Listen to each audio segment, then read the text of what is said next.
सम्मानित साथियों, नमो बुद्धाय, जय भीम। हमेशा की भांति एक बार पुनः हम लेकर आ गए हैं डॉक्टर अंबेडकर संदेश का मतलब होता है बाबा साहब के भाषण या बाबा साहब के शानदार लेख का। डॉक्टर अंबेडकर संदेश नियमित सुबह 5 बजे हम लाते हैं आवाज का ऑफिशियल यूट्यूब चैनल के माध्यम से। मुझे पूरा भरोसा है कि आपने यूट्यूब चैनल आवाज का ऑफिशियल को सब्सक्राइब जरूर कर लिया होगा। बाबा साहब के आंदोलन को समझने का यही एकमात्र डॉक्टर अंबेडकर संदेश के माध्यम से, बाबा साहब डॉक्टर अंबेडकर संपूर्ण वाङ्मय के माध्यम से, बाबा साहब के विभिन्न लेख, बाबा साहब के क्रांतिकारी भाषण हम आप तक नियमित। अंबेडकर संदेश में कभी बात होती है महान सत्याग्रह की, तो कभी बात होती है गोलमेज सम्मेलन की, कभी बात होती है मन स्मृति दहन की, तो कभी बात होती है भारतीय संविधान की, और कभी लेकर आते हैं बाबा साहब के ऐसे स्पीचेस जो बुद्धिज्म को लेकर क्रांतिकारी स्पीचेस बाबा साहब के होते हैं। तो इसलिए डॉक्टर अंबेडकर संदेश के साथ नियमित आप जुड़े रहेंगे, ऐसा मुझे पूरा विश्वास है। आज का डॉक्टर अंबेडकर संदेश बहुत ही खास होने वाला है। आज के डॉक्टर अंबेडकर संदेश में मिलेगा एक बड़ा संदेश, और ऐसा संदेश जो समाज के जन जागरण के लिए बेहद उपयोगी होगा। डॉक्टर अंबेडकर संदेश को लेकर हम उपस्थित हो चुके हैं। मैं हूं सर्वजित आर्य, राष्ट्रीय कोषाध्यक्ष आवाज का, नई दिल्ली।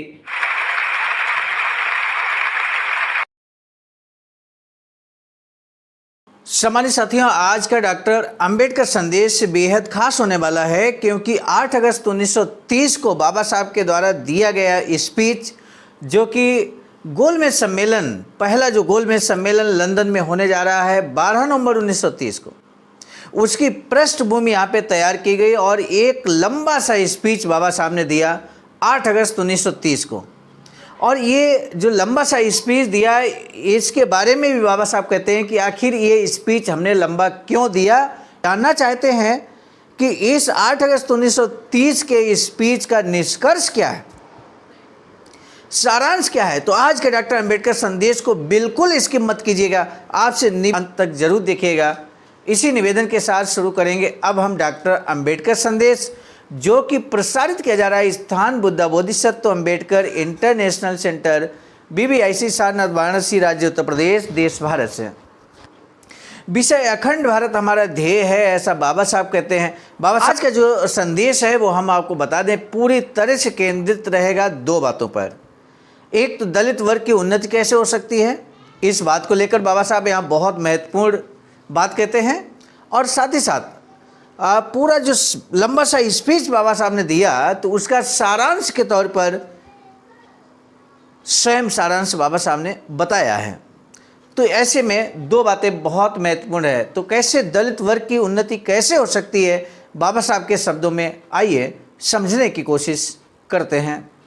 बाबा साहब कहते हैं कि सज्जनों, हमें राजनीतिक सत्ता प्राप्त करनी होगी, इसलिए इस विषय पर मैंने लंबे समय तक भाषण देकर आपको आग्रह पूर्वक अपने मन की बात बताई है। लेकिन एक और बात भी बता दूं कि दलित वर्ग के सभी रोगों पर केवल राजनीतिक सत्ता की औषधि ही काम नहीं आ सकती। बहुत महत्वपूर्ण बाबा साहब बात कहते हैं। बहुत सारे लोग इस बात को कहते हैं कि हर समस्या का समाधान राजनीतिक सत्ता में है।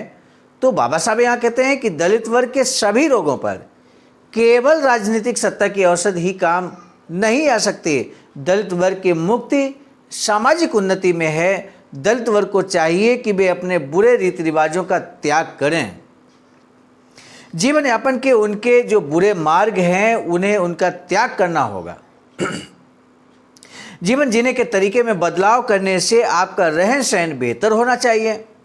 इतना कि औरों के मन में आपके बारे में आदर की भावना पैदा हो और उन्हें आपसे मित्रता करने की इच्छा हो।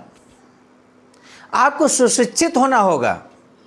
शिक्षा पर विशेष बल बाबा साहब देते हैं। सिर्फ लिखने पढ़ने का ज्ञान काफ़ी नहीं होगा, शब्द पे ध्यान देना होगा आपको। बाबा साहब के द्वारा एक एक शब्द बड़ा इम्पॉर्टेंट होता है, बहुत ही विभिन्न, मतलब यूँ कहे कि ब्रॉड लेवल का एक अर्थ समाहित किए हुए हर शब्द होता है बाबा साहब का। पहला ही सेंटेंस यहाँ पर ध्यान दीजिए। बाबा साहब ने कहा आपको सुशिक्षित होना होगा। साक्षर होने की बात नहीं की। बाबा साहब सुशिक्षित होने की बात कर रहे हैं और कहते हैं कि सिर्फ लिखने पढ़ने का ज्ञान काफ़ी नहीं होगा, हम में से कुछ लोगों को शिक्षा के आखिरी पायदान तक पहुंचना होगा। उनके साथ आगे बढ़कर पूरे समाज का दर्जा ऊंचा होगा। को भी हम लोग देखते हैं, रखा जिस तरह अनंत ने, रहे आजम उसी तरह। इस उक्ति की तरह भगवान जिस हाल में रखेंगे वैसे ही रहने की मानसिकता को आपको त्यागना होगा। बहुत सारे लोग ये बात कहते हैं कि जैसे ईश्वर ने रखा है, जैसा रखेंगे वैसा हम रहेंगे। इसका तात्पर्य ये हुआ कि हम स्वयं कोई प्रयास नहीं करने वाले। बाबा साहब कहते हैं कि इस तरह की सोच को, इस तरह की मानसिकता को आपको बदलना होगा और लोगों को इसके लिए प्रेरित करना होगा, क्योंकि जो उपलब्ध है उसमें संतुष्ट न रहने की मानसिकता के कारण ही समाज की उन्नति होती है। जो उपलब्ध है उसमें संतुष्ट न रहने की मानसिकता, ध्यान दीजिएगा, जो भी संसाधन हमारे पास मौजूद है, जो भी शिक्षा मौजूद है हमारे पास, हम उसमें संतुष्ट ना हों बल्कि और आगे बढ़ते रहें। इसलिए बाबा साहब कहते हैं कि इस तरह की मानसिकता को अगर हम त्याग देते हैं तो निश्चित रूप से आप उन्नति के शिखर पर पहुंचेंगे। आखिरी और बेहद महत्वपूर्ण बात यह है कि दलित वर्ग में उत्साह का निर्माण करना होगा। बाबा साहब यहाँ पर मनोबल बढ़ाने की बात कर रहे हैं कि चूंकि उत्साह की कमी है दलित वर्ग में, डिप्रेस्ड क्लास में, उसमें हमें उत्साह का निर्माण करना होगा। उनके मन का डर खत्म होगा और अन्य लोगों की तरह ही वे भी अपने मानवीय अधिकारों का इस्तेमाल करने लगेंगे। ये हमारे हाथ में केवल राजनीतिक सत्ता के आने भर से नहीं होगा। हमें ये जानना होगा कि अपना उद्देश्य हासिल करने का वह एक साधन है। मैं ये चेतावनी दे रहा हूँ क्योंकि दलित वर्ग के केवल कुछ लोगों को विधानसभा में प्रतिनिधित्व मिलने से दलित लोगों की यातनाएं खत्म होंगी, ऐसी गलतफहमी कुछ लोगों को हो रही है। असल में ये काम सामाजिक उन्नति से ही हो सकता है। स्वर्गीय गोखले की सर्वेंट्स ऑफ इंडिया या स्वर्गीय लाला लाजपत राय की सर्वेंट्स ऑफ पीपल संस्था की तरह दलित वर्ग की एक संस्था स्थापन कर उस पर ये जिम्मेदारी सौंपनी होगी। निष्कर्ष क्या है वो अब आप यहाँ पर जानेंगे बाबा साहब के ही शब्दों में।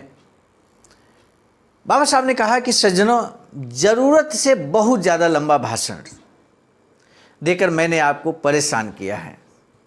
मुझे इस बात पर खेद है, किंतु संक्षिप्तता हमेशा अपेक्षित होती है। संक्षिप्तता हमेशा अपेक्षित होती है। हमेशा ये अपेक्षा होती है लोगों को कि संक्षिप्त और सारगर्भित भाषण दें और सारी बातें उसमें बता दें। लेकिन बाबा साहब कहते हैं, लेकिन जहां राजनीति के बारे में कुछ भी न जानने वाले लोग जहां पहली ही बार इकट्ठा हुए हों, ऐसी जगह आपके सामने उपस्थित समस्या के हर पहलू पर मैं सोचना चाहता था। बहुत सरल भाषा में बाबा साहब ने देखिए विशाल जन समूह को यहाँ पर संतुष्ट कर दिया एक ही लाइन में। कहते हैं चूंकि राजनीति के बारे में हमारे समाज को ज़्यादा जानकारी नहीं है ज़्यादा जानकारी, और ऐसे में जब पहली ही क्लास आपकी हो, पहली ही मीटिंग हो, तो पहली मीटिंग में सभी पहलुओं पर बात हो जाए तो ज़्यादा बेहतर होगा। और यही कारण है कि आप ये डॉक्टर अंबेडकर संदेश का 14वां भाग देख रहे हैं। इससे पहले 13 भाग आ चुके हैं। आइडियल आप लगा सकते हैं कितना लंबा स्पीच होगा। पेज नंबर 178 से संपूर्ण वाङ्मय खंड 38 का पेज नंबर 178 से 221 तक लगभग 45-46 पेज का ये स्पीच है बाबा साहब का, जो यहाँ पर दिया। और अंतिम स्पीच के रूप में इसमें अंतिम भाग के रूप में हम आपके समक्ष ये रख रहे हैं। बाबा साहब आगे कहते हैं कि आपका जहाँ तक संभव हो अधिक से अधिक मार्गदर्शन मैं करना चाहता था, इसलिए इस लंबे भाषण के लिए मैं क्षमा प्रार्थी हूँ। ऐसा मुझे लगता है, उम्मीद करता हूँ कि हमारी ये सभा आखिरी सभा साबित नहीं होगी। वह हमारे भव्य आंदोलन की ये केवल एक शुरुआत हो और उसके द्वारा हमारे लोगों को मुक्ति प्राप्त हो और इस देश में हर व्यक्ति ये एक मूल्य, राजनीतिक, सामाजिक और आर्थिक मूल्य माना जाए, ऐसे समाज का निर्माण का वह कारण बने। शब्दों का जबरदस्त यहाँ पर उपयोग बाबा साहब करते हैं, इसको भी हमें ध्यान देना होगा। आपने मेरा जो सम्मान किया है और मेरा भाषण सुन लिया है, इसके लिए मैं आप सबका बहुत बहुत आभारी हूँ। इसी के साथ यहाँ पर 8 अगस्त 1930 को दिया गया बाबा साहब का स्पीच समाप्त होता है साथियों, अंतिम भाग के रूप में। आज का डॉक्टर अंबेडकर संदेश आपने सारांश भी देखा और साथ ही साथ ये देखा कि किस तरह से बाबा साहब दलित वर्ग की उन्नति के प्रति कितना चिंतित हैं, और चिंतित ही नहीं है बल्कि उन्होंने मार्ग भी बता दिया कि आपको सुशिक्षित होना होगा, अपने रहन सहन का स्तर सुधारना होगा, ऐसा बनना होगा कि आपको देखते ही कोई भी व्यक्ति आपसे मित्रता करने के लिए आतुर हो जाए। इसका साफ संकेत ये है कि first impression is last impression, यानी कि हमारा पहनावा भी शानदार होना चाहिए। इस तरफ बाबा साहब ने आज संकेत किया, तो इस तरह से आपने सारांश भी लिया और आज के डॉक्टर अंबेडकर संदेश से बड़ा संदेश आपने लिया। हम आपको बता दें, बाबा साहब की एक अधूरी इच्छा वैचारिक सेंटर बनाने की है। कल के डॉक्टर अंबेडकर संदेश में हमने आपको बताया था, बाबा साहब इस बात पर बल देते हैं कि भारत के अंदर हम बुद्धिजीवी लोग ऐसा कोई स्थान बने जहाँ पर एकत्र हो सकें, विचार विमर्श कर सकें, मीटिंग कर सकें, सेमिनार कर सकें। ऐसा बड़ा हॉल होना चाहिए। ऐसा ही एक वैचारिक सेंटर यहाँ पर निर्माणाधीन है, सारनाथ, वाराणसी, राज्य उत्तर प्रदेश। देश भारत में बाबा साहब की अधूरी इच्छा के अनुरूप कुछ इस तरह का वैचारिक सेंटर निर्माणाधीन है। सामान्य साथियों, आपका भी बहुमूल्य योगदान अगर होगा तो निश्चित रूप से जल्द ही बनकर ये वैचारिक सेंटर तैयार हो जाएगा। ये आह्वान है यहाँ पर आवाज का, अर्थात अखिल भारतीय अनुसूचित जाति जनजाति कर्मचारी कल्याण एसोसिएशन की तरफ से। SBI account number IFC code Bahujan Bauddh Samaj संघर्ष समिति के नाम से अकाउंट है, जो कि आवाज का ही अनुसांगिक संगठन है। इसमें आप अपना अमूल्य योगदान कर सकते हैं। आज का डॉक्टर अंबेडकर संदेश हम लेकर आए थे मिशन नायक बुद्ध मित्र मुसाफिर सर, राष्ट्रीय महासचिव आवाज का, नई दिल्ली की प्रेरणा में। साथ ही साथ हम आपको बता दें, आज के डॉक्टर अंबेडकर संदेश के संकलनकर्ता के रूप में परम आदरणीय विजय कुमार बौद्ध जी, प्रांतीय कोषाध्यक्ष आवाज का बिहार, एवं प्रस्तुतकर्ता के रूप में मैं स्वयं सर्वजीत आर्य, राष्ट्रीय कोषाध्यक्ष आवाज का, नई दिल्ली। यदि आपने अभी तक हमारे चैनल आवाज का ऑफिशियल यूट्यूब चैनल को सब्सक्राइब नहीं किया है तो आपसे अनुरोध है कि आज का ये डॉक्टर अंबेडकर संदेश सुनने के बाद यदि आपको अच्छा लगा है तो इस चैनल को सब्सक्राइब करने से फ़ायदा ये होगा कि हर डॉक्टर अंबेडकर संदेश नियमित और समय से आपको मिलता रहेगा। इसी के साथ आप सभी को सादर नमो बुद्धाय, जय भीम।